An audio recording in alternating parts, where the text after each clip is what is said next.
आज के इस नए वीडियो में हम आपको बताते हैं कि वर्णनात्मक प्रश्न उपभाग 2 यानी रसायन विज्ञान का कैसे हल करेंगे।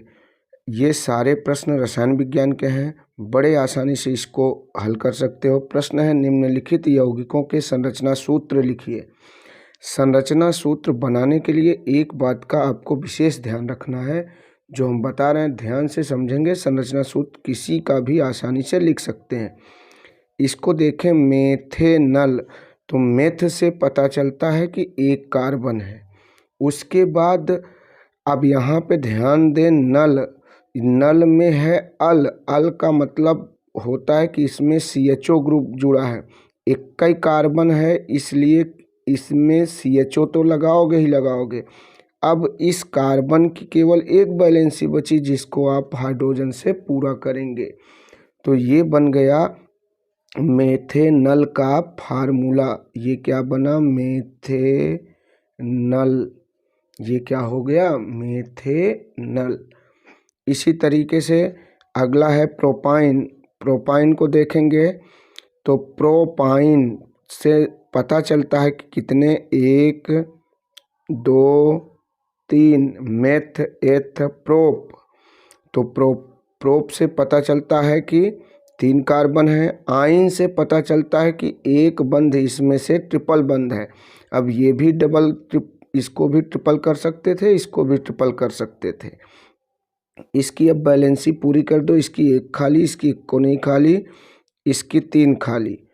आराम से इन बैलेंसियों को पूरा कर दें। यही हमारा क्या हो गया? संरचना सूत्र हो गया। तो इसे हम क्या कहेंगे? मेथ एथ प्रोप। इसको हम क्या कहेंगे? प्रोप। और आइन नाम होगा इसका क्या? प्रोपाइन। इसके बाद बात करें अगर हम, तो तीसरा है पेंटेनोन। नाम से पता चलता है कि कुल कितने कार्बन हैं? 5। पेंटेनोन, इससे पता चलता है कुल 5 कार्बन है। लेकिन नंबरिंग अगर हम कार्बन की करें तो 1 2 3 4 5 नंबरिंग हमें एक तरफ से कर देनी है। चाहे जिस तरफ से नंबरिंग करें उसी तरफ से अब गिनना शुरू करें। तो 3 पर क्या है? ओन।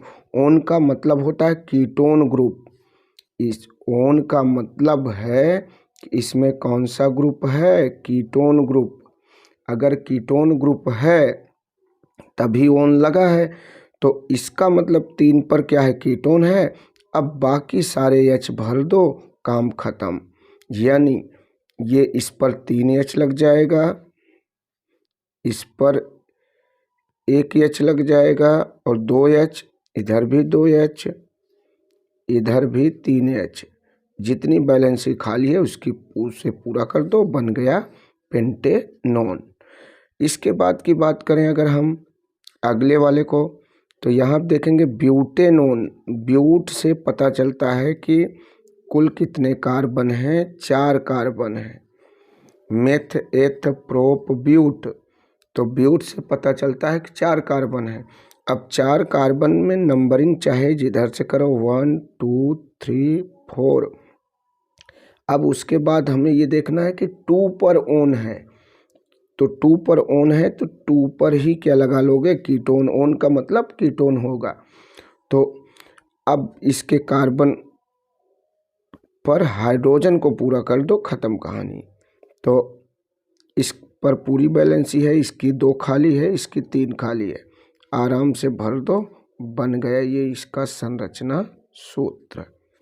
ये बन गया किसका? ये बन गया पेंटेनोन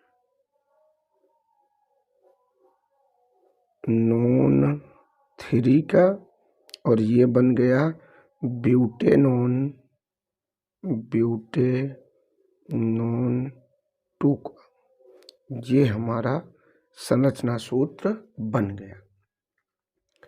और अगर हम बात करें अगले प्रश्न की, तो छठा प्रश्न जो है वो NCERT के हिसाब से कटा हुआ है, ये इस बार सिलेबस में नहीं है।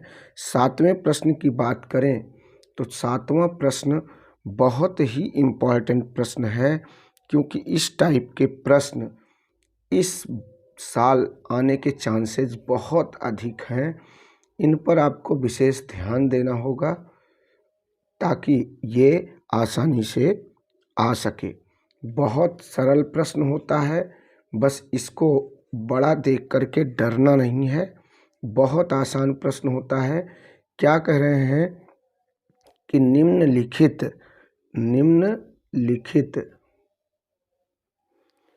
अपक्रिया में प्रत्येक के लिए संतुलित रासायनिक समीकरण लिखिए। सभी प्रश्न एक एक नंबर के हैं, कुल 6 नंबर का है।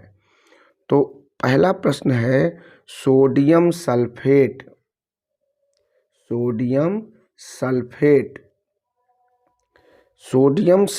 Barium chloride. तो हम एक एक का इसी में लिखते जाते हैं।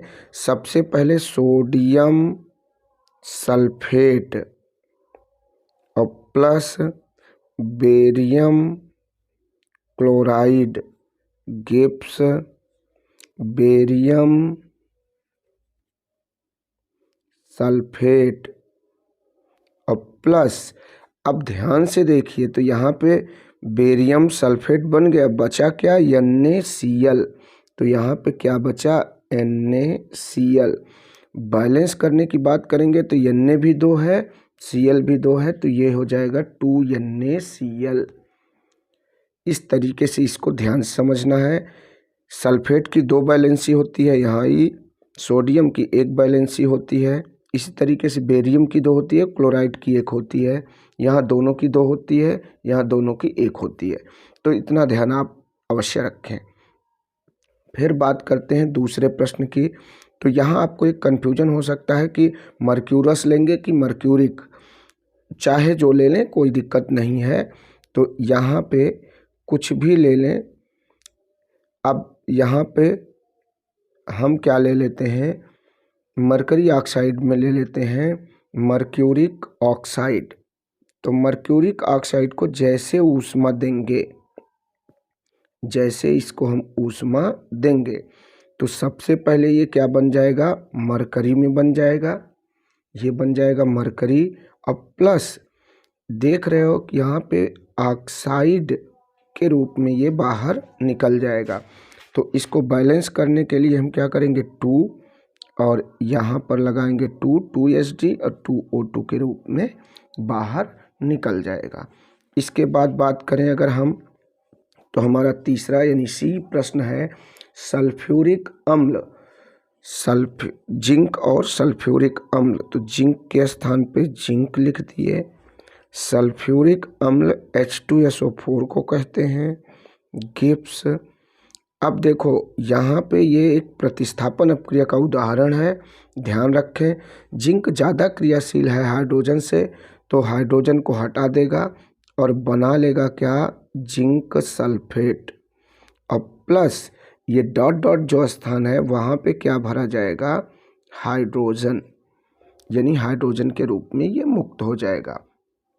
तो ये बात ध्यान रखनी है कि जो यहाँ पे भरने हैं उनको उस तरीके से जगह पर भर दो, तो जो खाली स्थान है उसमें ये भरा जाएगा। अगला प्रश्न है iron plus copper sulphate, Gibbs. अब देखो यहाँ पर भी वही हाल है, ये भी एक प्रतिस्थापन अपक्रिया का उदाहरण है। ये भी एक क्या है, प्रतिस्थापन अपक्रिया का उदाहरण है। प्रतिस्थापन अपक्रिया के उदाहरण में अगर ध्यान से देखो तो ये आयरन ज़्यादा क्रियाशील है कॉपर से, तो आयरन कॉपर को हटा देगा, बना लेगा क्या, सबसे पहले ये बनाएगा आयरन सल्फेट और प्लस कॉपर को क्या करेगा, मुक्त कर देगा। तो भरने के स्थान पे भरा जाएगा FeSO4 और ये बैलेंस रिएक्शन है। उसके बाद सेकेंड लास्ट की बात करें अगर हम, तो ये हमारी अपक्रिया कैल्शियम कार्बोनेट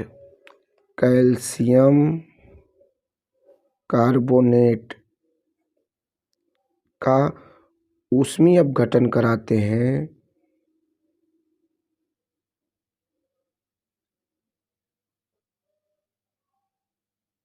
जैसे उसमें अपघटन कराते हैं, होता क्या है कि ये कैल्शियम ऑक्साइड यानी CaO में और डॉट डॉट के स्थान पर CO2 में कन्वर्ट हो जाता है। तो भरा यहीं जाएगा और इसको बैलेंस करने की ज़रूरत नहीं, क्योंकि ये पहले से ही बैलेंस है। आखिरी क्वेश्चन की बात करते हैं। तो आखिरी क्वेश्चन है हमारा, जिंक प्लस सिल्वर यानी AgNO3 nitrate gives zinc Zn और NO3 का होल ट्वाइस, क्योंकि इसकी दो बैलेंसी होती है, और प्लस यहाँ डॉट डॉट के स्थान पे क्या बनेगा, देखो जिंक नाइट्रेट सेम वही प्रक्रिया है, जिंक ज़्यादा क्रियाशील है इसलिए इससे क्रिया कर लिया, Ag को क्या करेगा, मुक्त कर देगा। तो ये भी एक प्रतिस्थापन अपक्रिया का उदाहरण है। ये भी अब बैलेंस है कि नहीं है, ये देखो नाइट्रेट 2 यहाँ पे 2 कर लो, ये 2 कर लो, बैलेंस हो गई। तो ये अपक्रिया क्या हो गई, बैलेंस हो गई। इस तरीके से ZnAgNO3 होल ट्वाइस और 2Ag, इस तरीके से इस प्रश्न का उत्तर हो जाता है। और अब बचता है हमारा आखिरी प्रश्न, जो इसका अथवा है। ये सारे प्रश्न 2 नंबर के हैं, अर्थात कुल 6 नंबर के हैं। तो इसमें ध्यान से देखें तो निम्नलिखित पर टिप्पणी लिखिए। पहला है हाइड्रोकार्बन की दहन अपक्रिया। तो सबसे पहले बात करते हैं पहले प्रश्न की, हाइड्रोकार्बन की दहन अपक्रिया। देखिए, कार्बनिक में अगर हम किसी चीज़ को जलाएंगे, जैसे हम ये कह रहे हैं कि हम मीथेन को जलाते हैं, तो जलाने का मतलब या दहन का मतलब होता है ऑक्सीजन की अधिकता में इसको क्रिया कराना। तो ऑक्सीजन की अधिकता में इसकी क्रिया कराएंगे तो ये क्या देगा, ये देता है CO2 और क्या देता है, जल। ये हमेशा देता है। और इसको अगर बैलेंस करोगे तो ये 2H2O और 2O2 कर लोगे, ये बैलेंस हो जाएगा। इसके बाद ये हमारी हो गई दहन अपक्रिया, इसकी हिंदी आप अपने आप से पढ़ लेंगे। उसके बाद बात करें हम तो दूसरी कार्बनिक यौगिकों में प्रतिस्थापन अपक्रिया सेम वही होती है, उदाहरण इसका डिफरेंट होगा। उदाहरण हम सेम यही ले लेते हैं कि मीथेन ही ले लेते हैं और इसकी क्रिया क्लोरीन से करा देते हैं इन द प्रेजेंस ऑफ HMu। इसका मतलब होता है सनलाइट यानी सूर्य के प्रकाश की उपस्थिति में जब कराते हैं तो इसमें से क्या होता है, क्लोरीन जो है हाइड्रोजन का प्रतिस्थापन कर देता है और बना देता है CH3Cl, यहाँ से निकल जाता है HCl। तो इस तरीके से ये प्रतिस्थापन अपक्रिया का उदाहरण हो जाता है। और आखिरी है जो हमारा हाइड्रोजनीकरण को याद रखें कि किसी भी असंतृप्त हाइड्रोकार्बन को, अगर असंतृप्त हाइड्रोकार्बन को हाइड्रोजन से क्रिया करा दें इन द प्रेजेंस ऑफ, चाहे निकिल ले लें या पैलेडियम ले लें, ठीक, इसके अलावा भी बहुत कैटलिस्ट ले सकते हैं, तो इनसे होगा क्या कि ये डबल बॉन्ड टूट जाता है, सिंगल बॉन्ड बन जाता है और ये एक प्रकार का संतृप्त हाइड्रोकार्बन निर्मित हो जाता है। इसी प्रक्रिया को क्या कहते हैं, हाइलोजनीकरण। तो इस तरीके से यह प्रक्रिया होती है हाइलोजनीकरण, यानी असंतृप्त हाइड्रोकार्बन से क्या बनता है, असंतृप्त हाइड्रोकार्बन से संतृप्त हाइड्रोकार्बन बनता है। ये ध्यान रखना है। In the presence of nickel और पैलेडियम। ठीक इसी तरीके से वनस्पति तेल हाइड्रोजन से क्रिया करके निकिल की उपस्थिति में वनस्पति घी बनाता है, ये भी इसी का उदाहरण होगा। तो ये होता है पहला सेट हमारा complete. Thank you for watching this video. जय हिंद, जय भारत।